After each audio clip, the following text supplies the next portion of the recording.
friends, how are you all? I am sure you must be fine.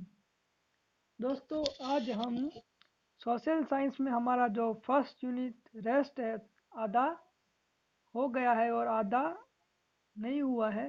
तो जो rest unit है उसको आज हम कंप्लीट करने की ट्राई करेंगे।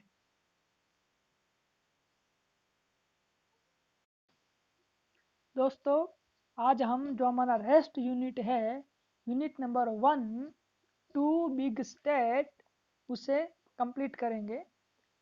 तो थोड़ा रिवीजन कर लेते हैं 5 मिनट में कि पहले हमने क्या पढ़ा था और उसके बारे में थोड़ी बहुत इंफॉर्मेशन लेके हम आगे बढ़ते हैं।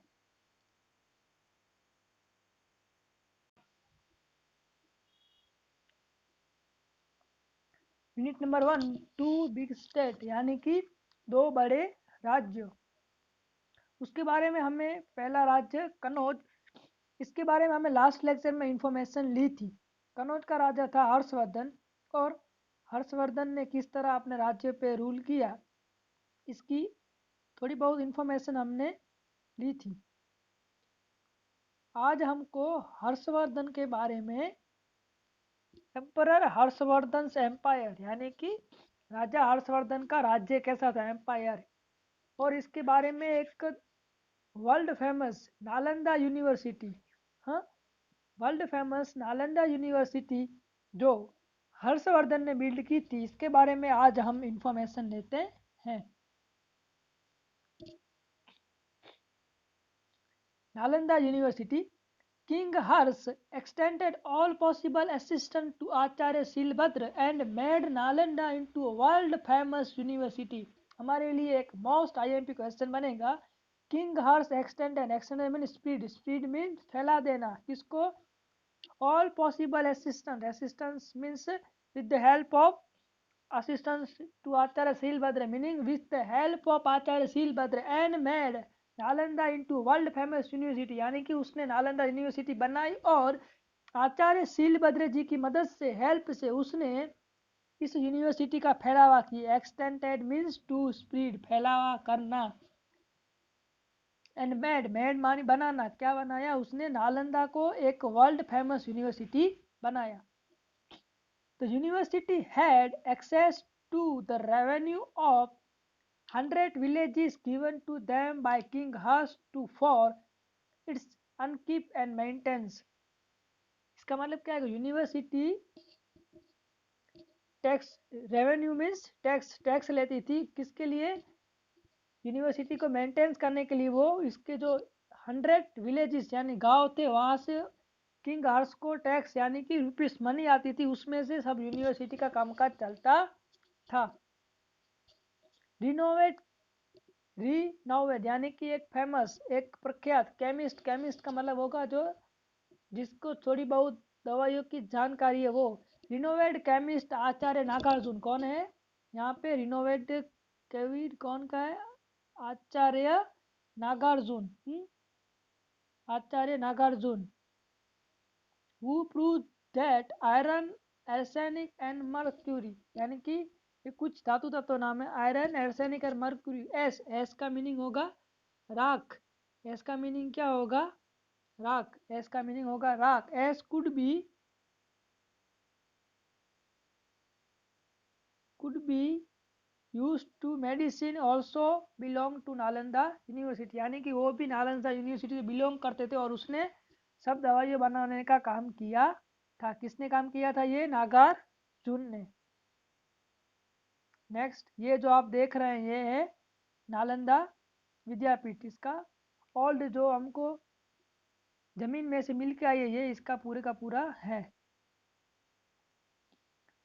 अब पढ़ते हैं हम लाइफ ऑफ पीपल, यानी कि वहाँ के लोगों की, हर्ष के जो टाइम था, हर्ष का जो टाइम था during the era of Harshvardhan, life of the people, यानी कि हर्षवर्धन का जो टाइम था उस समय में इस लोगों की लाइफ कैसी थी, इसके बारे में इंफॉर्मेशन हम यहाँ पे लेते हैं।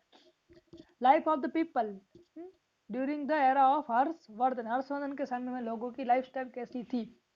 Information about the rain, rain means इसका जो जमीन, आप तो रेन उसका जो एरिया था। Information about the rain of King Hers is available from the writings of Chinese, क्या है, राइटिंग ऑफ चाइनीज ट्रैवलर, कौन था, Yu Seng, Yu Tsang. Chinese traveller कहाँ का था, चाइना का था, यू त्सांग, वो चाइना से भारत आया, उसने जो लिखा उससे हमें पता चलता है कि हर्षवर्धन के समय में कौन सी थिंग्स अवेलेबल थी।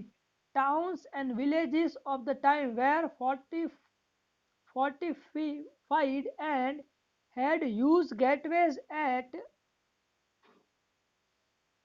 their entrance, यानी कि उसके समय में टाउन्स यानी नगर और विलेजेस यानी गांव उसको फोर्टिफाइड का मतलब होगा किलेबंदी करना। क्या होगा, फोर्टिफाइड का मतलब क्या होगा, किलेबंदी करना। यानी कि मान लीजिए कि एक गांव है, उस गांव के पूरे चारों ओर से उसे किलेबंदी कर लेता है। And had use gateways eight there entrance, यानी कि गांव में एंटर होते ही वक्त एक बड़ा सा गेट होता है, वो उस समय किंग हर्षवर्धन के समय में ये प्रचलित था।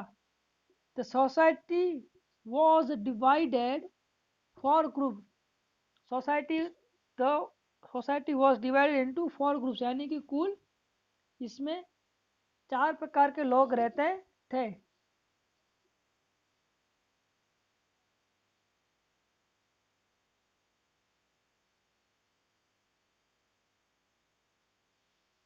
While the Parda system and their caste marriage were not prevalent at that time, prevalent यानी कि होना, वो नहीं था, not prevalent, क्या नहीं था, while पर्दा सिस्टम आपको जानते हैं, जिसे हम हमारी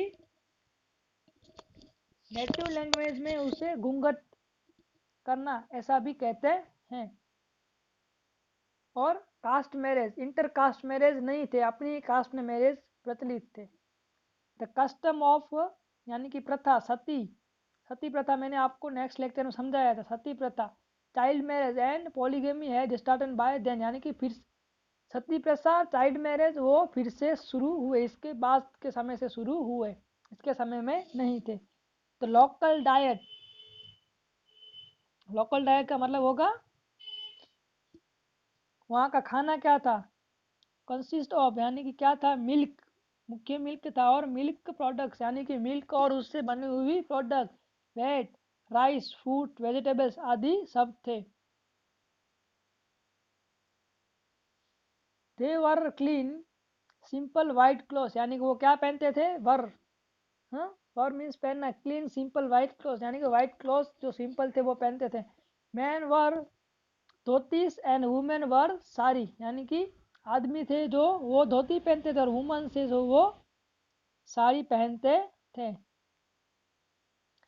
देयर ऑर्नामेंट्स मीन्स करेना, their ornaments, rings, bangles, bracelets, necklace, ये सब इसके ऑर्नामेंट्स है। रिंग्स जो हम हाथ में पहनते हैं, बैंगल्स, और इस तरह नेकलेस भी हाथ में पहनते, नेकलेस जो हम डोक में पहनते हैं वो। वेयर मेड फ्रॉम फ्लावर्स, यानी कि वो सब फूल में से बनाते थे। Chess and games of dice were popular means of entertainment, यानी कि चेस और दूसरी कुछ गेम थी वो उस समय की पॉपुलर गेम थी। इस समय हम जो गेम मोबाइल में गेम रहे हैं ना, वो सब पॉपुलर गेम है, इस तरह ये उन लोगों के समय में पॉपुलर गेम थी। Chess and games of dice, वो जो लूडो टाइप आती है वो games of dice. Acrobats and conjurers wandered from village to village entertaining people. Acrobats का मीनिंग होगा जो हम हमारे यहाँ आते थे ना, जो उसके हम नट कहते हैं, वो क्या करते हैं कि सामने दो दो साइड रस्सी को बांध देते हैं और रस्सी पे जो लड़का होता है वो चल रहा होता है, इसको हम कहेंगे एक्रोबैट्स एंड कंज्यूमर्स। और लाइक वो जो लोग आते हैं और विलेज टू विलेज घूमते हैं और लोगों को एंटरटेनमेंट कराते हैं, और इससे कुछ इनको पैसे भी मिलते हैं।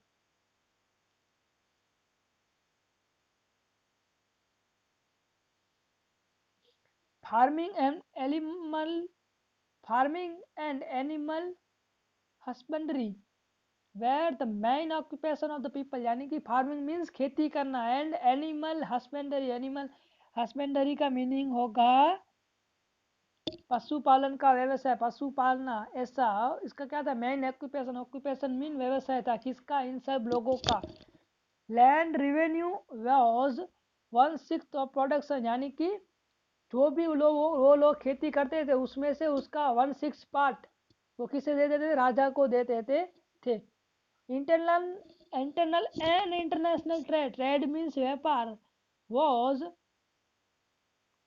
International trade was carried out by Vaishya, यानी कि वैश्य जाति के जो लोग थे उन लोगों को क्या करते थे, वो कैरिड आउट मीन संभालना, नेशनल इंटरनल और इंटरनेशनल दोनों के टाइप के जो ट्रेड यानी व्यापार थे वो लोग करते थे। Highway from Pataliputra to Bhrigu Kachchh, देखिए अब highway from Pataliputra to Bhrigu Kachchh port was built by the state for trade and transportation of goods, goods यानी कि ये सब खाने पीने की जो वस्तु आती है उसके लिए ट्रांसपोर्टेशन के लिए यहाँ पे राजा ने एक हाईवे बनाया था। वो कहाँ से आता था, highway from Pataliputra to Bhrigu Kachchh. Okay, now next paragraph. Gold and silver coins were used for commercial transaction, इसका मीनिंग होगा ट्रांजैक्शन, यानी कि जो व्यापार के लिए धंधे के लिए जो यूज होता है वो क्या इसके चलन में क्या था, गोल्ड एंड सिल्वर कॉइन्स।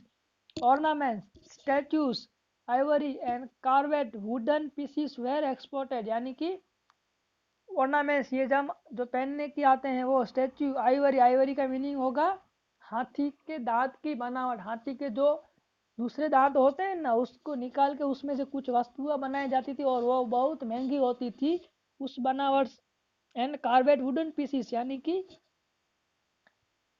लकड़ी की जो बनावट है वो एक्सपोर्टेड इन दूसरी कंट्री, दूसरी जगह भेजते थे। The export of different materials from India increase her prosperity, यानी कि उसकी जो संपत्ति है प्रॉस्पेरिटी उसमें भी बढ़ावा होता था।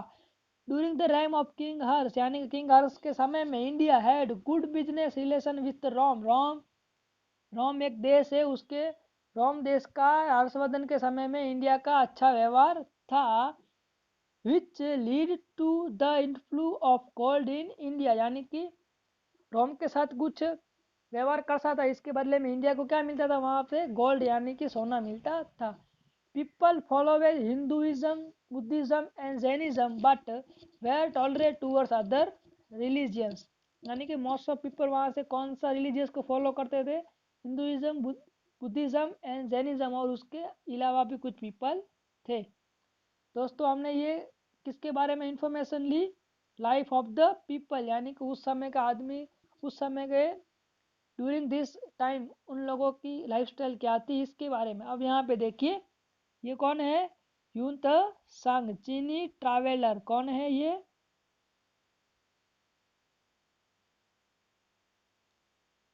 चीनी ट्रैवलर ह्यून त सांग।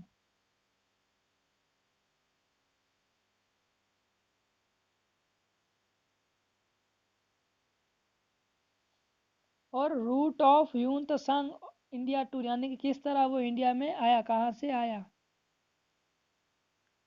ओके, तो यहाँ से सब पूरा का पूरा इंडिया घुमा है वो। ओके, अब नेक्स्ट देखते हैं। ह्यून त सांग 1629 to 1645 CE, CE means current era. The Chinese traveler Yun Tsang visited India during Harsh reign. इस reign means शासक, शासन, हर्ष के शासन के दौरान चाइनीज यानी कि चाइना का ट्रैवलर ह्यू त्सांग वो आया, एंड स्टडीज यानी कि बुद्धिज्म, वो बुद्धिज्म के बारे में पढ़ा, कहाँ पे, at Nalanda for 5 years, China से इंडिया के नालंदा यूनिवर्सिटी में 5 वर्ष के लिए वो बुद्धिज्म का अभ्यास करने आया था। अब इसमें थिंग्स टू नो में ये याद रखना है आपको कि यून तो सांग कभी आया था, तो 629 से 645 करंट एरा में, और 5 years तक नालंदा विद्यापीठ में रहा और क्या, बुद्धिज्म का अभ्यास भी किया। यहाँ पे देखिए things to know. Yuan Tsang stayed in India for 15 years, यानी कि वो 15 बरस तक इंडिया में रहा। स्टेड मीन्स रहना। एंड विजिटेड डिफरेंट प्लेसेस, यानी कि इंडिया के जो डिफरेंट प्लेसेस थे वहाँ उसने विजिट ली। He has described the social political and religious condition, उसने क्या क्या डिस्क्राइब किया आप अपने जो राइटिंग्स में, social political and religious condition of that time, यानी कि उस समय की भारत में इंडिया में प्रवर्तमान सामाजिक राजकीय और धार्मिक गतिविधियां कैसी थी, इन सब के बारे में इंफॉर्मेशन उसने ली है। In 1645 current era he return to China, वो फिर चाइना का कहाँ से गया, विया। विया का विया मीन्स वाया, इसको बोलते हैं वाया विया। वाया मीन्स वहां से होके जाना। कहाँ से होके गया, सेंट्रल इंडिया, यानी कि मध्य सेंट्रल एशिया, मध्य एशिया से होके वो वापिस चाइना चला गया। And took with him many books, यानी कि कितनी सारी बुक्स अपने साथ रह के गया। रिलिक्स एंड स्टेच्यूज, ऐसे कुछ जो थिंग्स थी वो भी साथ में लेके गया। ड्यूरिंग स्टे, यानी कि वो जिस हमारे इंडिया में ठहरा था ड्यूरिंग स्टे, तभी उसी वक्त ही अटेंडेड, यानी कि उसने अटेंड किया क्या, 6th Buddhist religious congregation at Prayag. हमने पढ़ा था ना, हर्ष किंग वर्धन 5 ईयर्स में एक बार ये प्रयाग में ऐसी मीटिंग करता था, तो उसने भी 6 वाली मीटिंग अटेंड की थी। यूथ संघ हैज नोटेड दैट, देखो अब उसने यूथ संघ ने मेन पॉइंट्स क्या नोट किए हैं वो।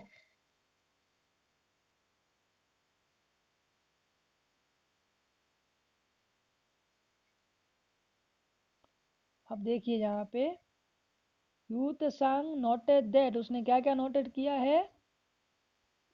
There were 100 Buddhist maths in Harsha kingdom, यानी कि हर्ष के किंगडम में कितने मठ थे, 100 बुद्धिस्ट मठ थे। People lived in simple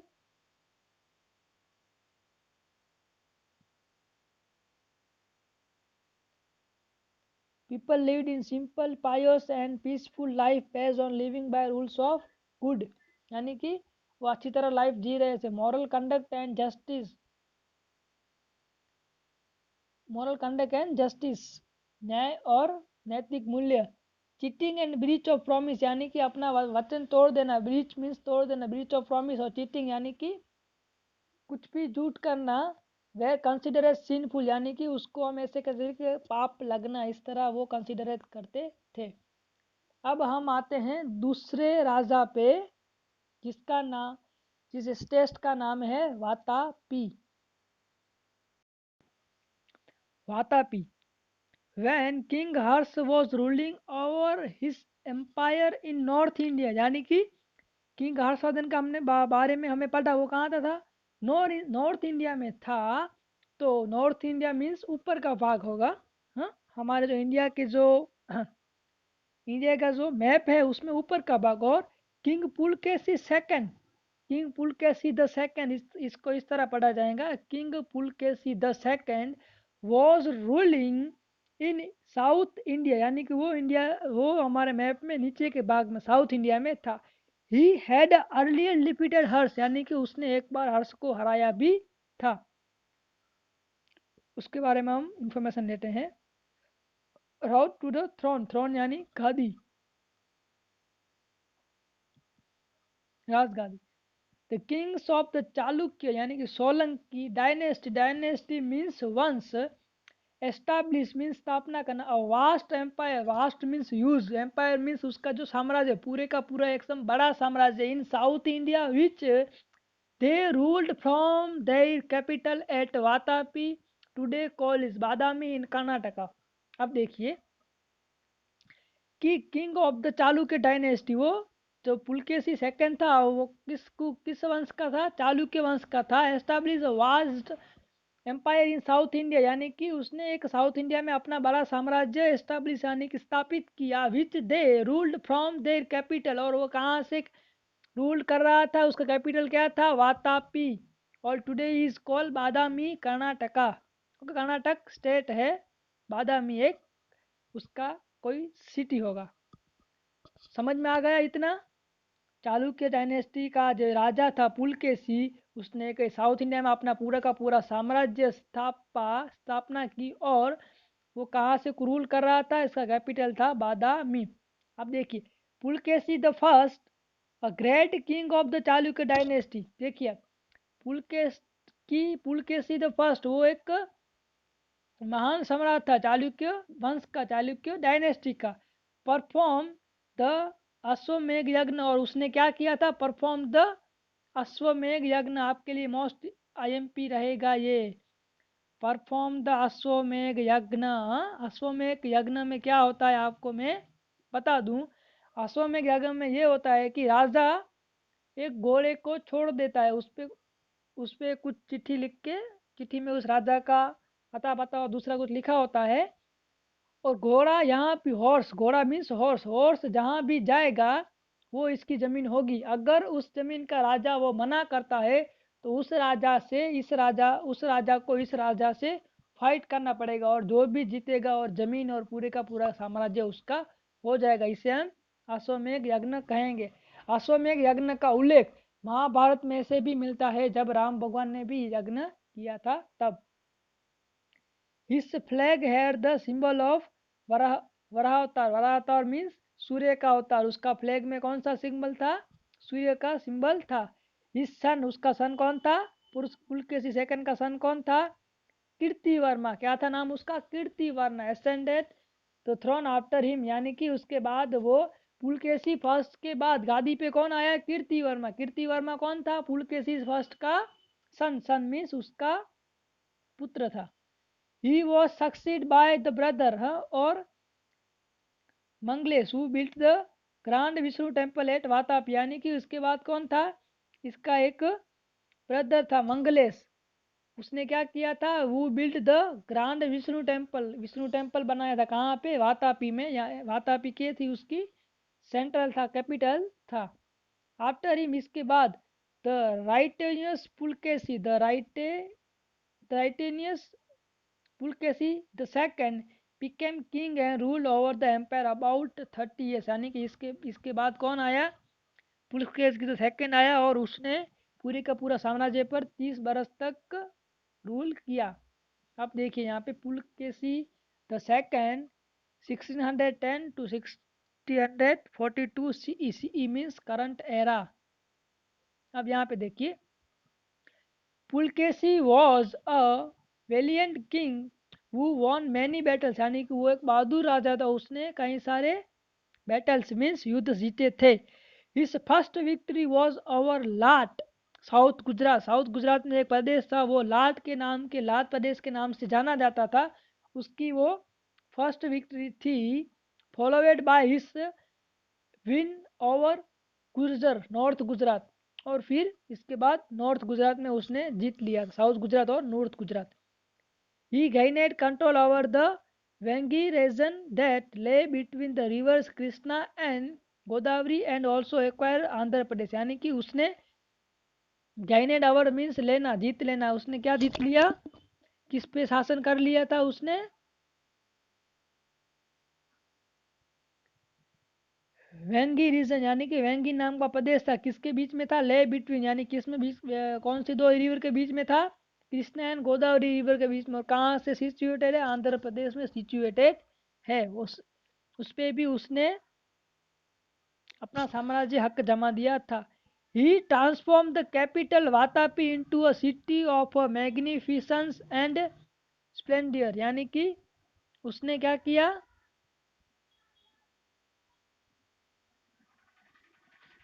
he transform the capital Vatapi into a city. उसने जो वातापी जो कैपिटल था, उसने सिटी में ट्रांसफर कर दिया। The armies of Harshvardhan and Pulakeshi the second fought a great battle near river Narmada. यानी कि पुलकेशी सेकंड की आर्मी और हर्षवर्धन जो नॉर्थ में था, सेकंड साउथ में कौन था, पुलकेशी द सेकंड। उस दोनों की आर्मी ने साम युद्ध किया। फॉट मीन्स युद्ध करना। ग्रेट बैटल, युद्ध हुआ, great battle near river Narmada. यानी कि नर्मदा रिवर में, in which the former was defeated. यानी कि वहां पे वो हार गया था। यानी कि वहाँ पे वो युद्ध हुआ और वो डिफीटेड हो गया। This halted Hers expansion towards South India and so the empire of Kannauj could not extend beyond the Narmada, यानी कि और हर्षवर्धन का राज्य था नर्मदा से एक्सटेंडेड नहीं हो पाया, आगे नहीं बढ़ पाया। Pulakeshi the second was not only a great warrior but also a lover of arts, यानी कि वो एक महान योद्धा नहीं था, वो इसके साथ साथ वो कला का चाहक भी था, art lovers. The cave of Vatapi and Dharapuri were built during his reign, यानी कि वातापी और धारापुरी में केव मीन्स गुफा है जो वो उसके शासन के दरमियान बिल्ट हुई थी। The famous cave murals of Ajanta were also painted at that time, यानी कि अजंता इलोरा में जो एक फेमस केव आई के अजंता में फेमस केव आई है murals of Ajanta were also painted, यानी कि उस वो भी पेंटेड एट दैट टाइम, यानी कि पुलकेशी तो सेकंड के टाइम में हुई। इन हिज ट्रेवल्स यूंत सांग visited the court of Pulakeshi second, यानी कि यूंत सांग जो चीनी ट्रैवलर था वो उसके ट्रैवलिंग के दरमियान पुलकेशी द सेकंड के कोर्ट में विजिट करता है and has given a vivid account of his grandeur. Vivid mean different type. The kings of the Chalukya dynasty were followers of Hinduism, कहाँ से इसका फॉलोअर्स था हिंदुइज्म का। During this time Buddhism went into decline while the Digambar Jain sect means पंथ gained popularity, यानी कि उसके time में बुद्धिज्म था वो डिक्लाइन मीन्स पर जाना, गिर पड़ना।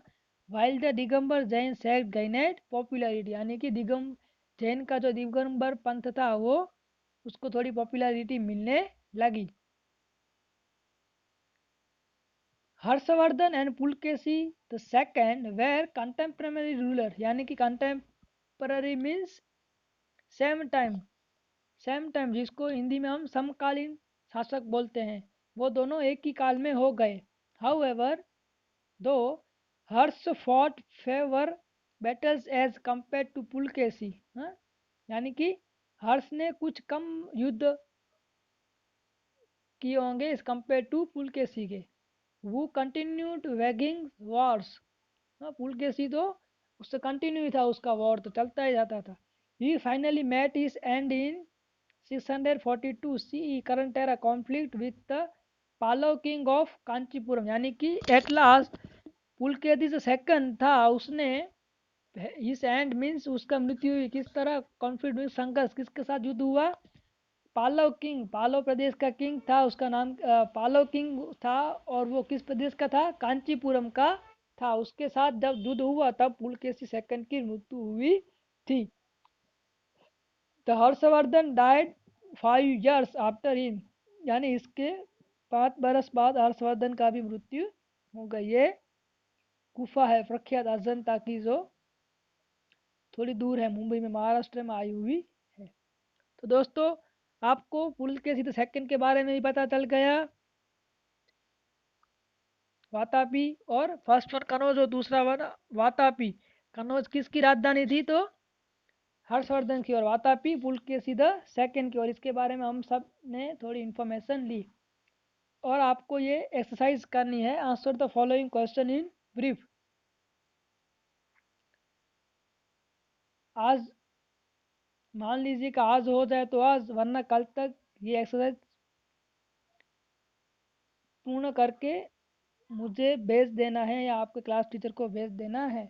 और इस टॉपिक इस यूनिट की द टू बिग स्टेज पूरे के पूरी प्रिपरेशन कर लिए, क्योंकि आई थिंक संडे को मैं आपके लिए एग्ज़ाम लूँगा या आपकी एग्ज़ाम आ सकती है। तो आप अपने हिसाब से प्रिपेयर रहिए, प्रिपरेशन चालू रखिएगा। और ये जो 6 और 4 टोटल 10 क्वेश्चन है वो लिख के भेज देना है। और कुछ भी कंफ्यूजन हो तो आप मुझे कह सकते हो। Bye bye, have a good day.